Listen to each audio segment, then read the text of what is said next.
दोस्तों, कथाओं के संसार में आप सभी का स्वागत है। आज मैं आपको हाल ही में रिलीज हुई एक्शन थ्रिलर मूवी चैप्टर 1 का एक्सप्लेन करने वाली हूँ, जिसमें एक बाप अपनी बेटी का ऑपरेशन करवाने लंदन जाता है, लेकिन खुद ही जेल में पहुँच जाता है। अब वो जेल में है और उसकी बेटी अस्पताल में। उसने अस्पताल में पैसे भी जमा नहीं कराए और 3 दिन में अगर उसका इलाज नहीं हुआ तो वो मर जाएगी। दोस्तों, मूवी की शुरुआत में हमें कश्मीर का सीन दिखाया जाता है, जहाँ रॉ वालों को इन्फॉर्मेशन मिलती है कि कश्मीर में पाकिस्तान से कुछ आतंकवादी घुस आए हैं। पुलिस जब उन आतंकवादियों को पता करने के लिए सभी घरों में उनकी आईडी चेक कर रही थी, तभी उन्हें एक घर में एक संदिग्ध मिलता है। असल में वो आदमी उस परिवार के बेटे को मारकर उसकी जगह पर रह रहा था और उसने परिवार को भी धमका कर रखा हुआ था कि अगर वो किसी को बताएंगे तो उन्हें भी मार दिया जाएगा। पुलिस को जैसे ही शक होता है तो वो उस पर बंदूक तान देते हैं। फिर वो बताता है कि यहाँ मिशन दशहरा के लिए आया है और 3 महीने में कुछ बहुत बड़ा होने वाला है। तभी वहाँ खड़ा एक पुलिस वाला बताता है कि 3 महीने में तो G20 समिट है, जिसमें विश्व के बड़े बड़े नेता आने वाले हैं। उसी वक्त आतंकी उनकी बंदूक छीन लेता है और सभी पुलिस वालों को मार देता है। और उसका नाम उमर कादिर था और वो लश्कर बान नाम के आतंकी संगठन का कमांडर था। जिसके बाद वो उस पूरे परिवार को भी मार देता है। जिसके बाद वे लंदन में किसी असलम नाम के आदमी से कहता है कि तैयारी हो गई है ना, तो असलम कहता है कि हाँ। इसके बाद हम कोयम्बटूर में एक आदमी को गुना को देखते हैं। वहीं पर न्यूज़ चल रही थी कि इंडियन खुफिया एजेंसी ने इंटरपोल की मदद से लंदन में 3 आतंकवादियों को गिरफ्तार कर लिया है, जो इंडिया पर हाल ही में हमला करने वाले थे।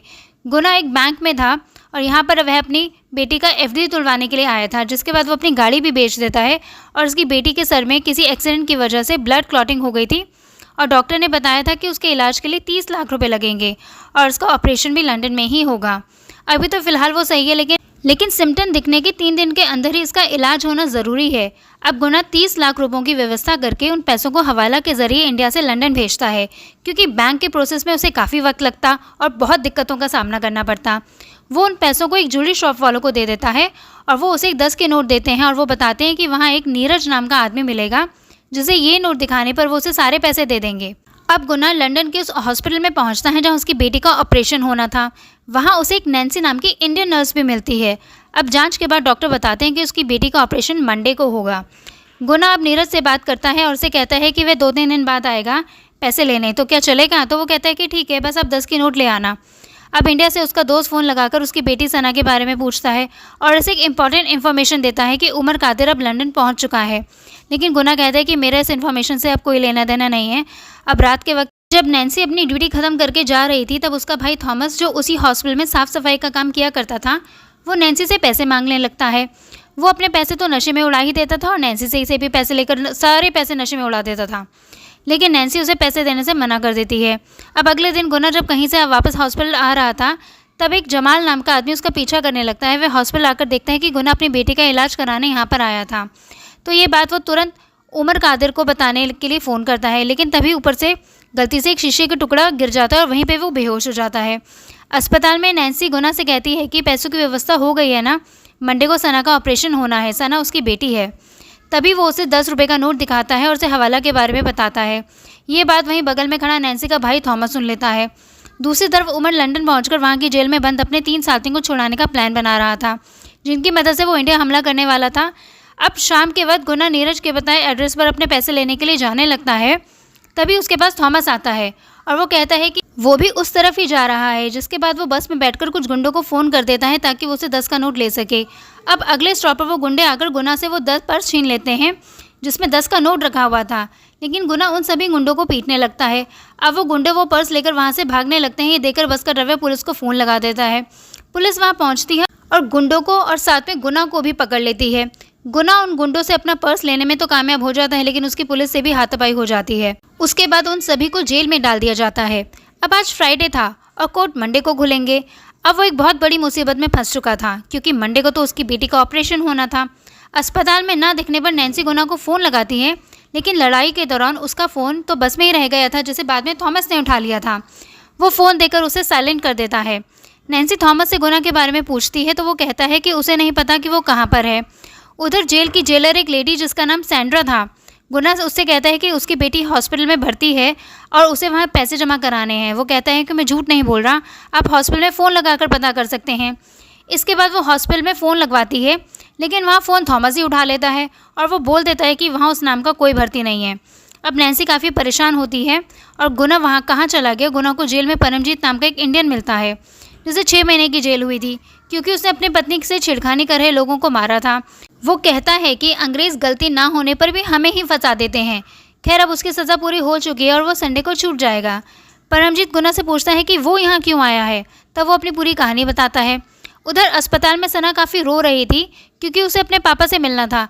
अब ऐसे ही एक दिन बीतता है और गुना के ना आने पर नैन्सी सना की दवाई का खर्चा उठा रही थी। अब इसी रात में जेलर सैंड्रा जब जेल से निकलने वाली होती है तो वो देखती है कि जेल में किसी का भी नेटवर्क काम नहीं कर रहा था। उसे तुरंत समझ में आ जाता है कि कुछ ना कुछ गड़बड़ तो ज़रूर है। वो तुरंत सभी गेटों को बंद करने के लिए कहती है, लेकिन हम देखते हैं कि ये उमर कादिर का काम था। उसने पूरे जेल के सिस्टम को हैक कर लिया था। उसके 3 साथी जिन्हें इंडिया ने इंटरपोल की मदद से पकड़ा था वो इसी जेल में बंद थे। उमर जेल के बाहर के सभी गार्डों को मार देता है, जिसके बाद वो सभी कैदियों की सेल भी खोल देता है और अनाउंस करता है कि तुम सभी अब आज़ाद हो। ये देखकर सभी कैदी निकलते हैं और सभी पुलिस वालों को मारने लगते हैं। गुना भी मौके का फ़ायदा उठाकर वो 10 के नोट लॉकर रूम से निकाल लेता है और लाकर परमजीत को देकर एड्रेस बताता है और कहता है कि तुम कल जब छूटना तो पैसे लेकर जाकर अस्पताल में जमा करा देना ताकि मेरी बेटी का ऑपरेशन हो सके। परमजीत कहता है कि इतना कुछ होने के बाद मुझे नहीं लगता कि मुझे कल छोड़ा जाएगा। अब परमजीत इस सोच में डूब जाता है कि आखिर उसकी बेटी का ऑपरेशन कैसे होगा, जिसके बाद गुना भी इस जेल से भागने का प्लान बनाता है। परमजीत उसे समझाता है कि अगर वो पकड़ा गया तो उसे 10 साल तक सज़ा हो सकती है, लेकिन तभी उसे एक अनाउंसमेंट सुनाई देता है कि आप लोगों को आपकी नई ज़िंदगी मुबारक। ये आवाज़ सुनते ही वो समझ जाता है कि उमर कादिर है और वो दीवार कूदकर भाग रहे कैदियों को अंदर धकेलने लगता है ताकि कोई भी इस जेल से भाग ना पाए। इसके बाद वो जेलर सैंड्रा के पास आता है और उसे जेल का ब्लूप्रिंट मांगता है। सैंड्रा कहती है कि तुम कौन हो और मैं तुम्हें जेल का ब्लूप्रिंट क्यों दूँ। तब वो ज़बरदस्ती ही उसके ऑफिस में घुसकर वहाँ का ब्लूप्रिंट निकाल लेता है और वो उसे देखकर कहता है कि जेल की दीवार से कूदकर जाना नामुमकिन है क्योंकि यहाँ की दीवारें काफ़ी ऊंची हैं और अगर कोई उस पर चढ़ भी गया तो दूसरी साइड गिरने से तो उसका हाथ पैर टूट ही जाएगा, तो या तो वो मर जाएगा। तो वो कहता है कि उमर कादिर का प्लान कुछ और ही है। वो बताता है कि उसने खाने के समय 3 लोगों के पैर में लाल मिट्टी देखी थी, जबकि यहाँ तो हर जगह काली मिट्टी है। तब जेलर सैंड्रा उसे बताती है कि जेल के पीछे का जो हिस्सा अभी बंद है वहाँ की मिट्टी लाल है और मैप में देखने से पता चलता है कि वहाँ से जेल के बाहर ड्रेनेज लाइन भी जाती है। गुना तुरंत समझ जाता है कि असल में उमर का प्लान उन तीनों को वहाँ से ये निकालने का है, जिसके बाद तुरंत ये लोग वहाँ पहुँचते हैं और गुना एक पाइप तोड़कर उसे ड्रेनेज लाइन में डाल देता है। अब चैम्बर में पानी भरने की वजह से तीनों बाहर निकल आते हैं। ये तीनों वही थे जो इंडिया पर हमला करने वाले थे और इंटरपोल ने उन्हें यहाँ बंद करके रखा था। आखिर गुना कौन है और वो इन सब बातों के बारे में कैसे जानता है। अब उमर कादिर को पता चल चुका था कि वो तीनों पकड़े जा चुके हैं, जिसके बाद वो जेल की स्क्रीन पर आकर कहता है कि जेलर उन तीनों को छोड़ दो। तो सैंड्रा कहती है कि मैं उन तीनों को नहीं छोड़ूंगी और सुबह होते ही तुम पकड़े जाओगे। लेकिन उमर कहता है कि ये मैं तुमसे नहीं कह रहा हूँ बल्कि जेलर से कह रहा हूँ। असल में वो गुना को बोल रहा था। इसके बाद हमें फ्लैशबैक में कोयम्बटूर जेल का सीन दिखाया जाता है, जहाँ का जेलर कोई और नहीं बल्कि गुना शेखर होता है, यानी कि गुना। एक शाम जब सभी कैदी अटेंडेंस के लिए खड़े थे तो गुना देखकर कहता है कि एक कैदी कम है, जिसके बाद काउंटिंग की जाती है तो सच में वहाँ पर एक कैदी कम था।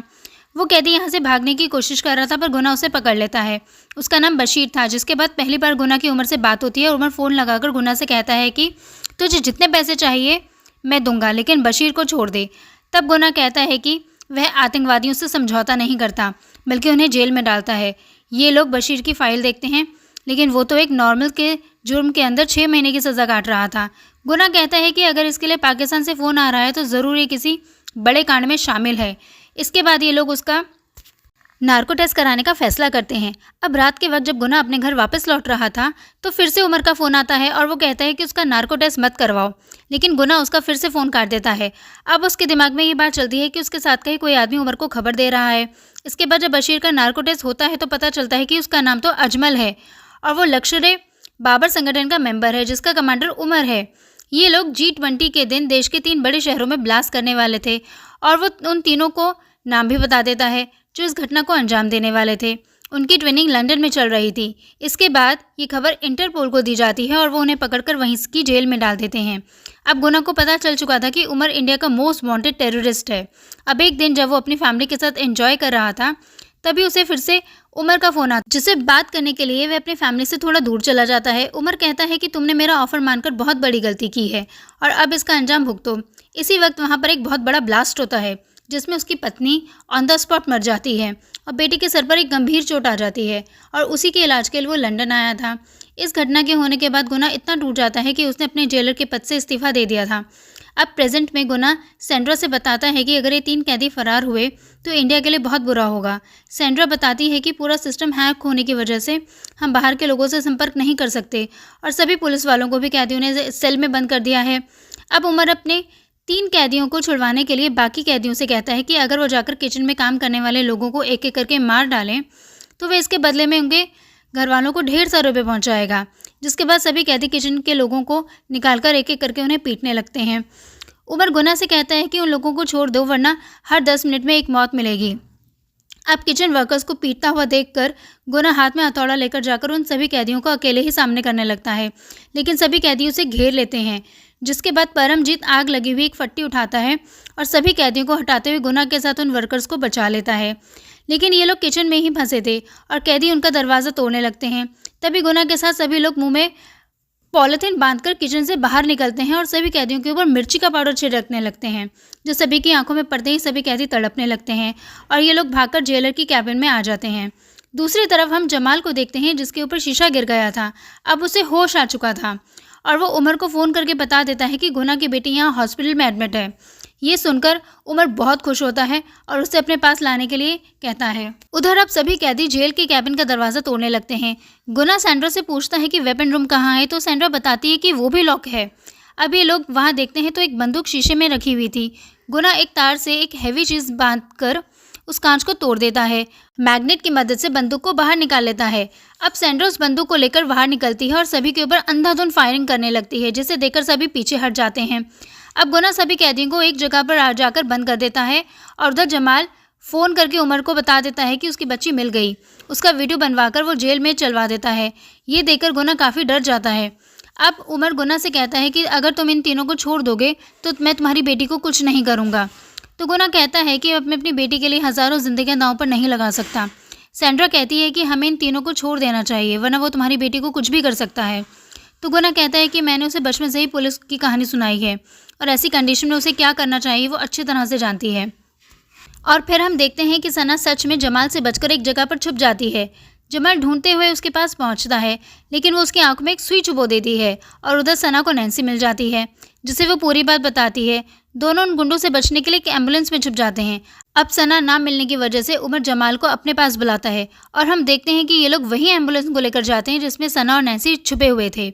उधर पेट्रोलिंग करता हुआ एक पुलिस का एक हेलीकॉप्टर जब जेल के अंदर देखता है तो वहाँ पर कई कैदी मरे हुए थे। वे कहता है कि जेल में कुछ तो गड़बड़ है और वहाँ पर बैकअप टीम भेजने के लिए कहता है। अब जमाल उमर के पास एम्बुलेंस लेकर पहुँचता है। वहीं पर उसे एम्बुलेंस में सना की आवाज़ सुनाई देती है और वह एम्बुलेंस खोलकर उसे पकड़ लेता है। अब उमर सैंड्रा से कहता है कि वो तीनों को छोड़ दे वरना वो लड़की को मार देगा, जिस पर वे तीनों कैदियों को लेकर वहाँ बाहर आ जाती है। पर गुना उनके साथ नहीं था। सैंड्रा सना के बदले उन 3 कैदियों को छोड़ रही थी, लेकिन वो कैदी सना को बीच में ही उठाकर वापस उमर के पास ले आते हैं। तभी वहीं एक चैम्बर से गुना बाहर आता है और उसका ढक्कन उन लोगों के ऊपर फेंक देता है, जिसके बाद उन लोगों में लड़ाई शुरू हो जाती है। सैंड्रा भी गुना का साथ देती है। गुना को काफ़ी चोट आती है, लेकिन वो आखिरकार उमर को मार ही देता है। इसके बाद वो अपने बेटे से मिलता है और तब तक पुलिस की भी बैकअप टीम आ जाती है। ऐसा लगता है जैसे इंडिया की तरह लंदन में भी पुलिस देर से ही पहुँचती है। अब काफ़ी घायल होने की वजह से अस्पताल में उसे 2 दिन बाद होश आता है। जब उसकी आँख खुलती है तो वो देखता है कि उसकी बेटी का ऑपरेशन हो चुका था। वो पूछता है कि उसके ऑपरेशन का पैसा किसने दिया। तब सैंड्रा यहाँ बताती है कि तुमने मुझे और मेरे देश की इज्जत बचाई है, इसलिए हमारे देश की गवर्नमेंट तुम्हारी और तुम्हारी बेटी की ट्रीटमेंट का पूरा खर्चा देखेगी। और ये मूवी यहीं ख़त्म हो जाती है।